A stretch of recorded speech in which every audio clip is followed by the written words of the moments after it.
कांग्रेस जो है वो ना तो अपोजिशन का पूरी तरह पार्ट अदा कर पा रही है, बल्कि वो भी सोच रही है सॉफ्ट हिंदुत्व की तरफ जा रही है। राष्ट्रपति आज एससी समाज का है।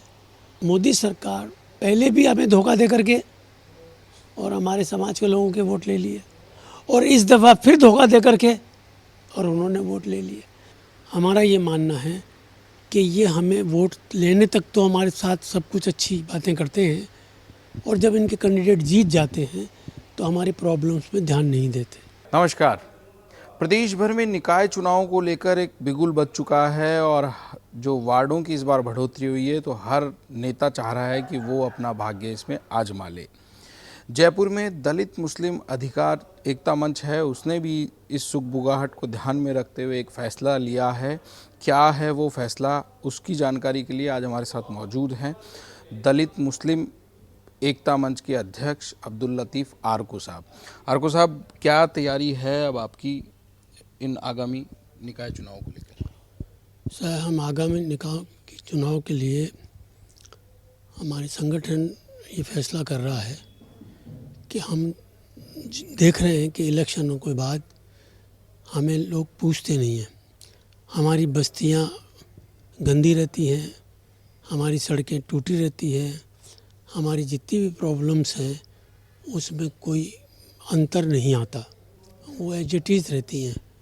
लेकिन उन तमाम बस्तियों में कि जहाँ स्वर्ण जाति के लोग रहते हैं, उनकी हालत ये है कि वहाँ कभी भी इस तरह के ना कूड़े के ढेर लगते हैं, ना और दूसरी कोई प्रॉब्लम्स होती हैं। तो ऐसा लगता है कि दलित,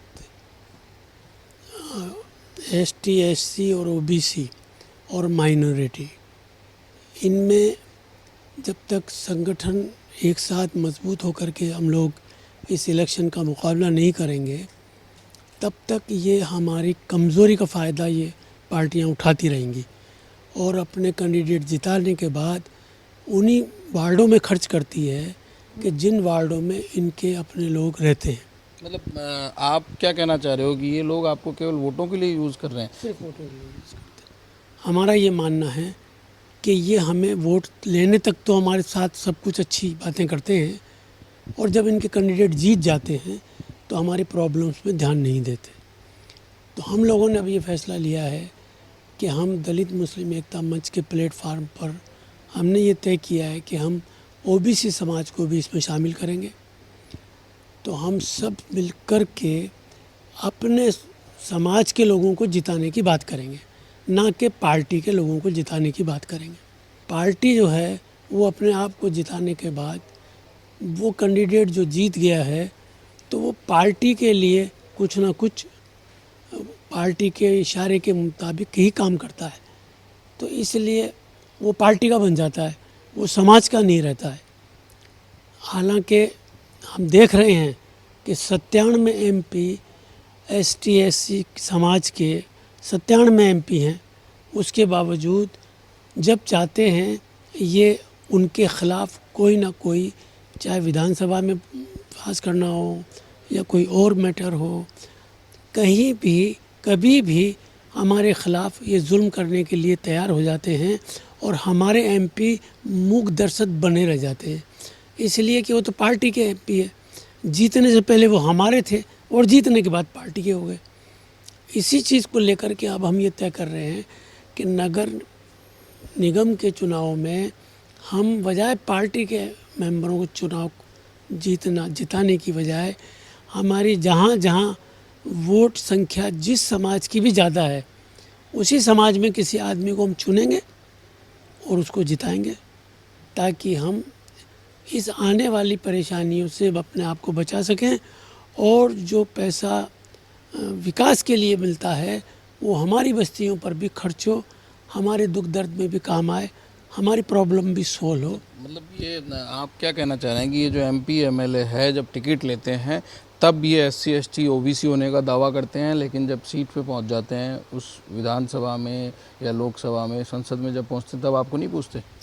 बिल्कुल ऐसा ही होता है कि जिस वक्त इन्हें टिकट दिया जाता है तो इनको जाति की वजह से दिया जाता है कि भाई ये रिज़र्व सीट है, यहाँ एससी का आएगा, यहाँ एसटी का आएगा। तो ये सारा का सारा उससे पहले तो सब चीज़ें जाति के नाम पे की जाती है और जीतने के बाद ये जाति को भूल जाते हैं। ये हमारा मानना है कि जीतने के बाद ये जाति के लिए कुछ नहीं करते हैं, सिर्फ जाति, बल्कि पार्टियाँ जाति के ख़िलाफ़ इनसे कोई भी फैसला करा लेती है। राष्ट्रपति आज एससी समाज का है, लेकिन आज राष्ट्रपति भी जो चाहती है सरकार एक सेकंड में फैसला, चाहे वो शेड्यूल कास्ट के ख़िलाफ़ हो, एसटी के ख़िलाफ़ हो, या माइनॉरिटी के ख़िलाफ़ हो, या ओबीसी के ख़िलाफ़ हो, किसी के भी ख़िलाफ़ हो, वो राष्ट्रपति जो हमारा राष्ट्रपति है उसे ये कह कर के बनाया है कि हमने एक दलित समाज के आदमी को राष्ट्रपति बनाया है और हिंदुस्तान का राष्ट्रपति दलित समाज से है। लेकिन वही दलित समाज जब पुष्कर जाता है दर्शन करने के लिए तो उसको सीढ़ियों पे ही दर्शन के लिए वहीं रोक दिया जाता है और उसको अंदर तक नहीं जाने दिया जाता है। तो ये मनुवादी लोग जो इस तरह का रवैया एक राष्ट्रपति के साथ रखते हैं, तो वो एमपी के साथ रखें या पार्षद के साथ रखें या एमएलए के साथ रखें, तो इनके लिए कोई मुश्किल नहीं है। मतलब आरको साहब, क्या संभव है कि एससी एसटी और ओबीसी माइनॉरिटी जो एक वोट बैंक मांगा जाता है कांग्रेस का, बरसों से माना जाता है और साथ भी देते हैं वो लोग, आप तोड़ पाएंगे उनको कि निर्दलीय को वोट देंगे वो? देखिए, अब कांग्रेस की स्थिति भी बड़ी डामाडोल हो गई है। कांग्रेस जो है वो ना तो अपोजिशन का पूरी तरह पार्ट अदा कर पा रही है, बल्कि वो भी सोच रही है सॉफ्ट हिंदुत्व की तरफ जा रही है। उसको भी अब मंदिर याद आने लगा, उसको भी हिंदू याद आने लगे, और वो भी जब मामला एसटी एससी ओबीसी माइनॉरिटी का जब आता है तो वो भी खामोश हो जाती है, वो भी खुल के सामने नहीं आती है।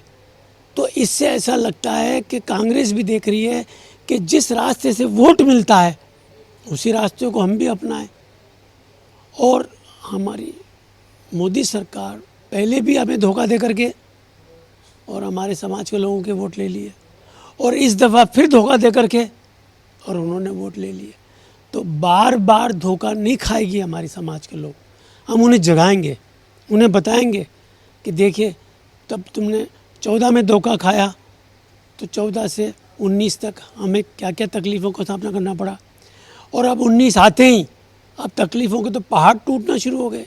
बेरोज़गारी का आलम इतना बढ़ गया है कि हमारे रोज़गार ख़त्म हो गए। हमारा रिजर्वेशन, आए दिन रिजर्वेशन की बात करते हैं कि अब रिजर्वेशन की ज़रूरत कहाँ है। अब रिजर्वेशन पे बहस कराएंगे ये, और बहस में मीडिया इन्हीं का है, और वो मीडिया बहस में ये कह देगा इतने % तो मानते हैं होना चाहिए और इतने % मानते हैं नहीं होना चाहिए। तो इन्हीं का मीडिया है, इन्हीं का ये सब कुछ, ये जैसा चाहेंगे उस बहस में तय करा देंगे, तय करा के हमारा रिजर्वेशन भी खा जाएंगे। और वैसे भी अब रिजर्वेशन की कोई हैसियत यूँ नहीं रही कि नौकरियाँ भी नहीं रही, नौकरियाँ दिन पर दिन ख़त्म होती जा रही है। लाखों आदमी सरकार निकाले जा रही है। अभी रेलवे में 3 लाख आदमी निकाले जा रहे हैं। हर डिपार्टमेंट, अभी जो है ये BSNL ये ख़त्म होने जा रहा है, इसमें 80,000 आदमी नौकरी से निकाले। तो आए दिन तो ये हो रहा है, फिर नौकरी मिलेगी कहाँ से? जब नौकरी नहीं तो आरक्षण कहाँ से?